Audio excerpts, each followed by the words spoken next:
Hello everyone, कैसे हैं सब? अच्छे हैं। आज पॉलिटिकल साइंस क्लास 11th में जिन स्टूडेंट्स ने आर्ट्स विषय लिया है, आर्ट सब्जेक्ट लिए हैं और उसमें पोल साइंस को चूज किया है, किसको? पोल साइंस को लिया है। तो पोल साइंस में जो हम राजनीति विज्ञान, जिसको हम हिंदी में कहते हैं राजनीति विज्ञान, इसको मैं तुम्हें पढ़ाऊंगी। राजनीति विज्ञान में अब तक जो तुम विषय पढ़ते आए थे SST सामाजिक विज्ञान, सामाजिक विज्ञान में बहुत सारे विषय होते हैं। उसमें राजनीति विज्ञान भी होती है, समाजशास्त्र भी होता है, अर्थशास्त्र भी होता है, इतिहास भी होता है, भूगोल भी होता है। ये सारे विषय एक सामाजिक विज्ञान में होते हैं और उसमें तुम थोड़ा थोड़ा उसमें प्राथमिक रूप से समझते हैं। लेकिन जब तुम 11th क्लास में आ जाते हो, 11वीं में आ जाते हैं, तो ये सारे सब्जेक्ट का रूप ले लेते हैं, यानी एक सब्जेक्ट के रूप में ये सामने हमारे आते हैं। हालांकि तुमने छोटा थोड़ा बहुत इसका अध्ययन कर रखा है पोल साइंस का 10वीं तक, लेकिन इसको एक विषय के रूप में, एक डिटेल के रूप में हम 11th क्लास में रीड करेंगे। और राजनीति विज्ञान का जो पहला फंडा है संविधान, राजनीति विज्ञान यानी कि राज्य की विज्ञान, राज्य के बारे में समझ, उसकी कानून व्यवस्था के बारे में, उसके शासन के बारे में, ये सारी डिटेल हमें राजनीति विज्ञान में पढ़ने को मिलती हैं। तो इसमें सबसे पहला जो हमारा रहेगा, सबसे इम्पोर्टेंट जो बात है, आप हर किताब के पीछे या आगे के फर्स्ट पर भी देखते हैं कि हमारे संविधान की उद्देशिका, जो भारत का संविधान है उसकी उद्देशिका यानी कि प्रस्तावना। हमें पता है हमारे देश का शासन कैसा है, संसदात्मक शासन व्यवस्था है, लोकतंत्रात्मक गणराज्य है और इसको भी किसी व्यक्ति विशेष के नियमों से नहीं चलाया जाता। इसके लिए हमारे संविधान निर्माताओं ने एक संविधान लिख करके रख रखा है, उसी के आधार पर हमारे देश का शासन चलता है। तो आज सबसे पहला मेरा काम जो तुम्हारे रहेगा कि तुम्हें मैं संविधान की उद्देशिका या इसकी प्रस्तावना को समझाऊं। आज तक तुमने इसको हर जगह देखा होगा, पढ़ा भी होगा, लेकिन ज़्यादा गौर नहीं किया होगा। लेकिन जो अब तुमने ये सब्जेक्ट लिया है, इस अकॉर्डिंग तुम्हें सबसे पहले हमारे संविधान की जो उद्देशिका है उसको याद करना बहुत ही इम्पोर्टेंट है। तो हमें ये वैसे तो देखा जाए तो इसको कंठस्थ याद रख लेना है। हम भारत के लोग, भारत को संपूर्ण प्रभुत्व संपन्न, पंथ निरपेक्ष, समाजवाद, धर्म निरपेक्ष, ऐसा करके हमें पूरा याद रख लेना है। लेकिन अभी याद नहीं होता है, ठीक है, धीरे धीरे हम याद करेंगे, परंतु हमें इसके एक एक शब्द का मीनिंग पता होना चाहिए, अर्थ पता होना चाहिए कि इस शब्द का अर्थ क्या है, क्यों इसको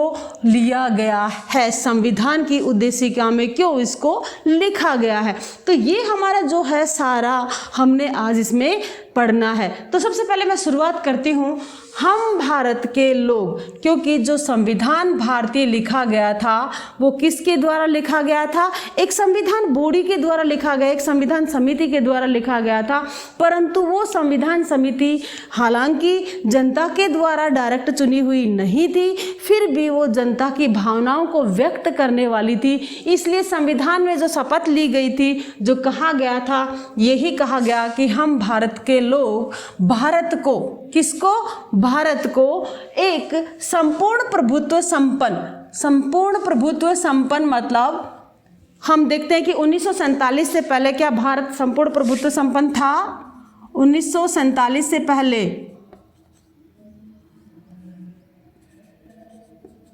भारत किसका गुलाम था? अंग्रेजों का गुलाम था, अंग्रेजों का गुलाम था और उसके पास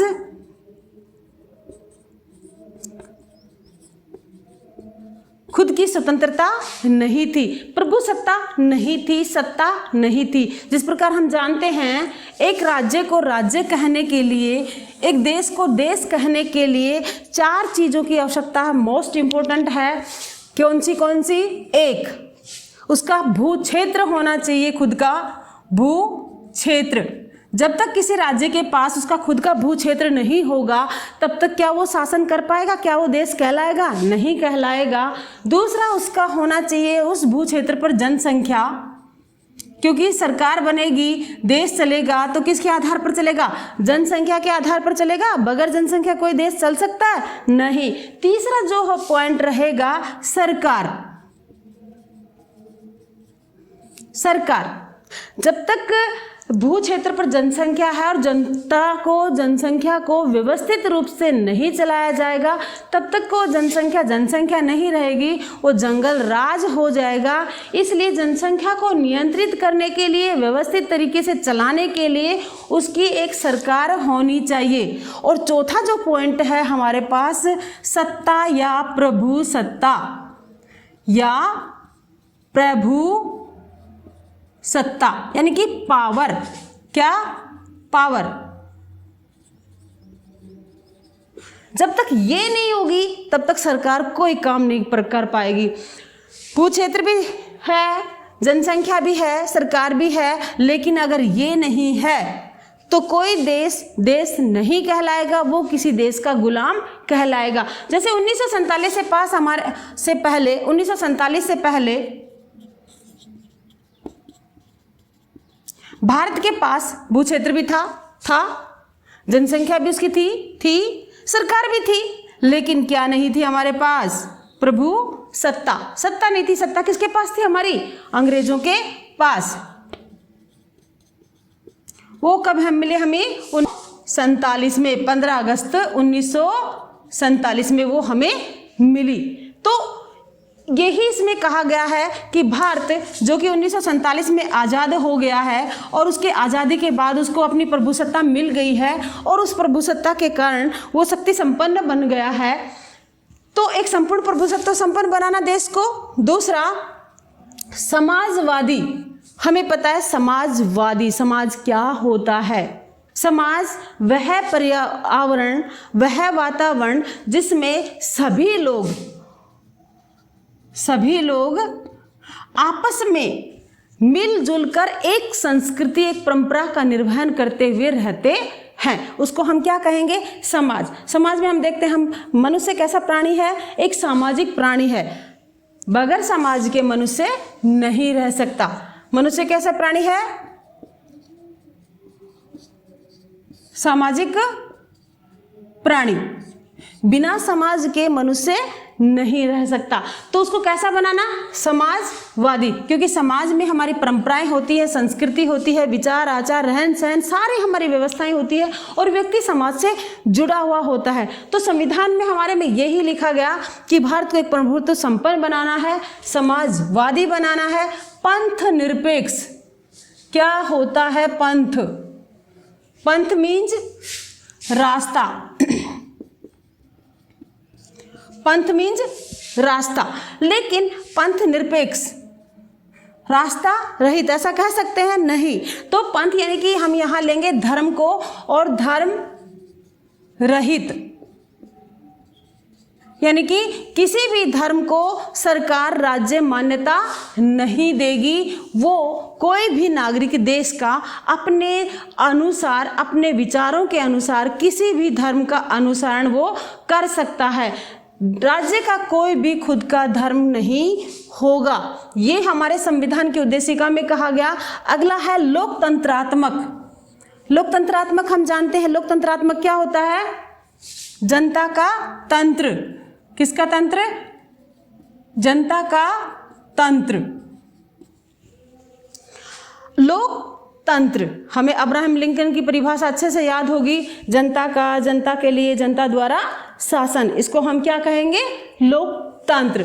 तो लोकतंत्र की व्यवस्था करना, क्योंकि हम अब तक जो देखे थे हमने हमारे भारत में, या तो राजतंत्रात्मक देखे थे, तानाशाही शासन देखे थे, विदेशी आक्रमण देखे थे, विदेशी उपनिवेशीकरण देखे थे, और हम इसी शासन व्यवस्था में जीते आ रहे थे। लेकिन जब हम 1947 से पहले अंग्रेजों के गुलाम थे, तब हमने विश्व के जो हमारे संपर्क हुए और उसमें हमने देखा कि लोकतंत्र नाम की भी कोई शासन व्यवस्था है। तो हमने भी यहाँ हमारे संविधान में लोकतंत्र को प्राथमिकता दी। तो लोकतंत्रात्मक हो गया। अगला है हमारा गणराज्य।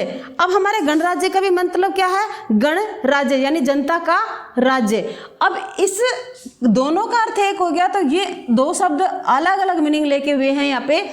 गणराज्य का मतलब जो राज्य का शासक है, राज्य का प्रमुख है, प्रमुख, संविधान का प्रमुख, देश का प्रमुख, वो कैसा होगा? जनता के द्वारा चुना हुआ। किसके द्वारा? जनता के द्वारा, डायरेक्ट या इनडायरेक्ट, प्रत्यक्ष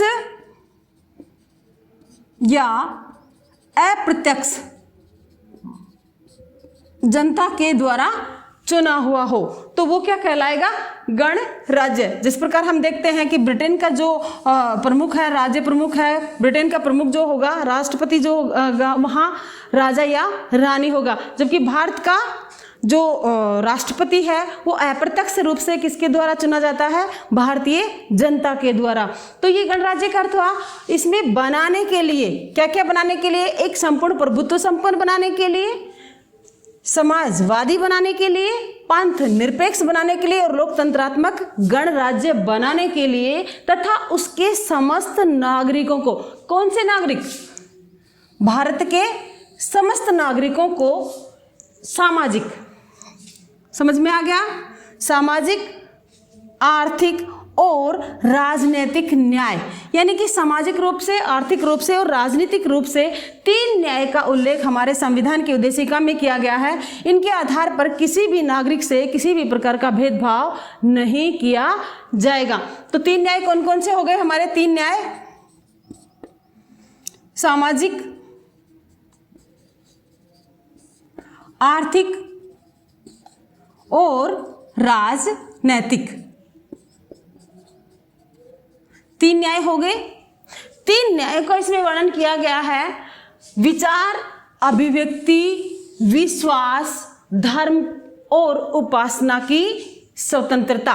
तो हमारे ये 4 हो गए, विचार, अभिव्यक्ति, विश्वास, धर्म और उपासना की स्वतंत्रता। स्वतंत्रता हमारी कौन सी होगी? विचार, अभिव्यक्ति, विश्वास, धर्म और उपासना। तो हमारे विचार समझ में आ गए। हम अपने विचार अपने व्यक्त कर सकते हैं, अभिव्यक्त कर सकते हैं, अपने किसी के सामने भी अपने विचारों की अभिव्यक्ति दे सकते हैं, लेकिन वो विचार ऐसे नहीं हो कि किसी को दुख पहुंचाए, वो हम नहीं कह सकते। विश्वास, हम किसी भी विश्वास रख सकते हैं, कोई सी भी शासन व्यवस्था में विश्वास रख सकते हैं। धर्म, किसी भी धर्म को अपना सकते हैं, किसी भी धर्म में जी सकते हैं, उसकी पूजा पद्धति को कर सकते हैं।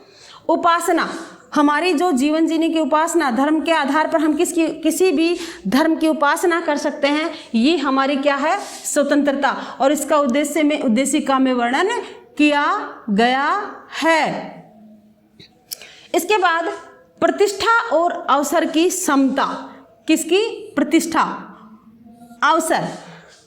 हर व्यक्ति की अपनी प्रतिष्ठा होती है, अपना सम्मान होता है। तो भारतीय प्रत्येक नागरिक का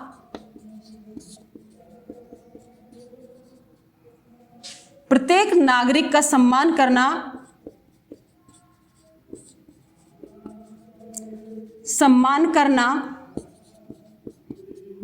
प्रत्येक नागरिक का कर्तव्य है। प्रत्येक नागरिक का कर्तव्य है। तो प्रतिष्ठा मतलब उसका सम्मान करना। किसी को हम अपशब्द नहीं बोल सकते, किसी के लिए हम अनर्गल बातें नहीं बोल सकते। तो ये हर व्यक्ति की उसकी स्वतंत्रता है, उसका अधिकार है। अवसर की समता, अवसर की समता मतलब सभी नागरिकों को, भारतीय प्रत्येक नागरिक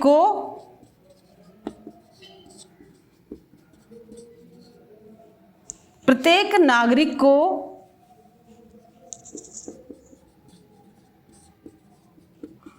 अपना विकास करने की समानता, यानी कि राज्य किसी भी प्रकार का भेदभाव व्यक्तियों से नहीं करेगा। हर व्यक्ति को अपनी प्रतिभा को विकसित करने का, अपने टैलेंट को आगे निखारने का अवसर मिलना चाहिए। ये भारतीय संविधान की उद्देशिका में लिखा हुआ है और भारत में इस प्रकार की समानता का अधिकार दिया गया है प्राप्त कराने के लिए, तथा उन सब में व्यक्ति की गरिमा, यानी कि ये सब मिले इसके साथ साथ व्यक्ति की क्या कायम रहे, उसकी गरिमा कायम रहे, उसकी गरिमा को कोई चोट ना पहुंचाए, उसकी जो प्रतिष्ठा है उसको कोई आघात ना पहुंचाए, और राष्ट्र की एकता और अखंडता ये हमारे लिए इम्पोर्टेंट है, क्योंकि किसी भी कीमत पर देश की एकता और अखंडता को बिखरने नहीं दिया जाएगा। इसके लिए एकता, हम जानते हैं राष्ट्र की एकता, किसी भी कोई भी राज्य हमारे देश से अलग नहीं हो सकता। हमारे देश की अखंडता बनी हुई है और इसके लिए सुनिश्चित करने वाली बंधुता, बंधुता हम जानते हैं भाईचारा, भाईचारा बंधुता बढ़ाने के लिए, भाईचारे को बढ़ाने के लिए, क्योंकि भारत जो है विभिन्न धर्मों वाला देश है या विभिन्न संस्कृतियां विद्यमान हैं, इन सब में भाईचारा होना जरूरी है। अगर इनमें भाईचारा नहीं होगा तो देश की एकता और अखंडता को चोट पहुंचेगी और ये किसी भी प्रकार स्वीकार नहीं किया जाएगा। इन सब को बढ़ाने के लिए, तथा अब मैं इसकी इतना तो तुमने कर ही लिया होगा, इसको नोट कर लेना। नोट करने नहीं करते हैं तो आपको हर जगह आपकी उद्देशिका मिलती है, पढ़ लेना, उसको याद कर लेना। बनाने के लिए मैं इसको आगे लिखती हूँ।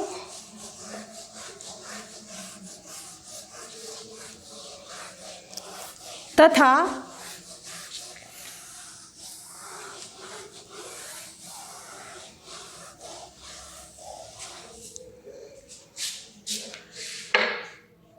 दृढ़ संकल्प होकर, दृढ़ संकल्प होकर, किसको? दृढ़ संकल्प, ये सारे पॉइंटों को लेकर के हम दृढ़ संकल्प हैं अपनी इस संविधान सभा में, अपनी इस संविधान सभा में आज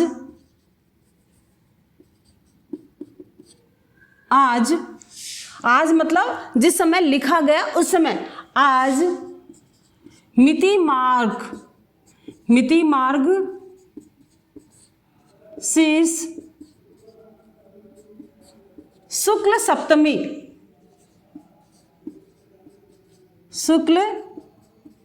सप्तमी विक्रम संवत 2006, विक्रम संवत 2006 को, यानी कि ये तो थे हमारे भारतीय महीने, भारतीय मिति मार्गशीर्ष था और शुक्ल सप्तमी थी और विक्रम संवत 2006 था, में मिति माघ शुक्ल सप्तमी 2006 को, और उस समय की जो अंग्रेजी जो हम कह सकते हैं 26 नवंबर 1949 को ये तारीख आ गई हमारे पास, यानी कि विक्रम संवत तो कितनी थी 2006 और उस समय क्या था 26 नवंबर 1949 को एतद द्वारा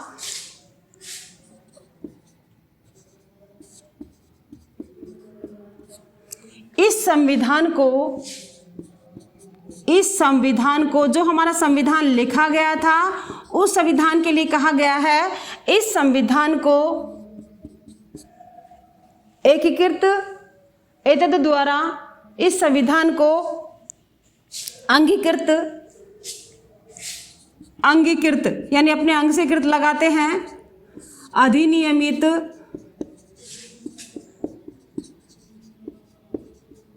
और आत्मार्पित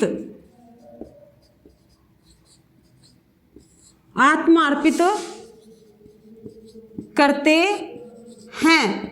कहने का मतलब जो हमारी संविधान था उसको दृढ़ संकल्प होकर हमारे संविधान की उद्देशिका में कहा गया कि हमारा जो संविधान लिखा गया है उसको दृढ़ संकल्प हो करके हम अपने इसमें संविधान सभा में आज तारीख जो थी, आज तारीख क्या थी उस समय, मिति माघ शुक्ल सप्तमी विक्रम संवत 2006 को 26 नवंबर 1949 को एतद द्वारा इस संविधान को अंगीकृत करते हैं, अपने अंग से लगाते हैं, अधिनियमित करते हैं और अपनी आत्मा अर्पित करते हैं। इस प्रकार ये हमारे संविधान की उद्देशिका थी।